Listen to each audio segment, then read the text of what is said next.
The temperatures are really going to be plunging around here in the days ahead, and that means efforts are now underway to help people who have nowhere else to go find a warm place to stay. Akila Davis covering the cold nights ahead from the Bull City. She spent her day with the Durham Rescue Mission as staffers were searching for anyone in need of shelter from these dangerous temperatures. Hi, Akila.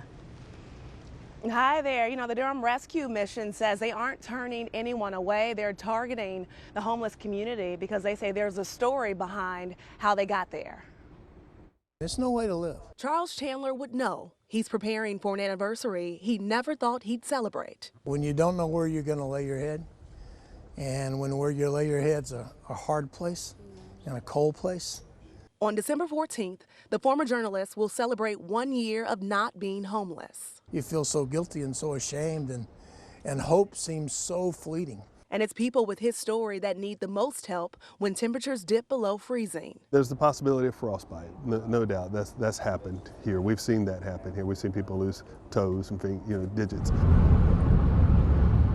We followed Durham Rescue Mission staffers making their rounds around the Bull City. We were there as they informed this homeless veteran that if his tenant encampment wasn't warm enough, there's room for him at the shelter. Staffers say with inflation, there's a lot more people struggling than you think. Particularly for the women and children, the biggest problem is rent. Even ladies we've got here, they're struggling. They've got jobs, they're working, they're saving money. And as winter approaches, there are programs available to help, like the Low-Income Energy Assistance Program, making a one-time payment to the utility company. We provide assistance to those who otherwise might have a hard time keeping their heat on when it gets really, really cold. But for those who don't have a home, the doors to the rescue mission are always open. You're at the mercy of God, I believe. More than anything. I look back at it and know he kept me. Something Charles knows personally, as these doors have been open to him for almost a year. As a reporter, I used to think, I wonder what their story is. I wonder what their story is. And everybody's got a different story.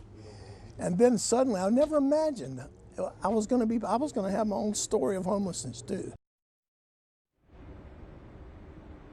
And the Durham Rescue Mission says they have a policy of one more bed. That means that they will try and find a way, if need be, to get you in here.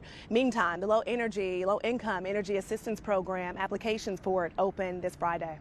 We're live in Durham. Akila Davis, ABC 11 Eyewitness News.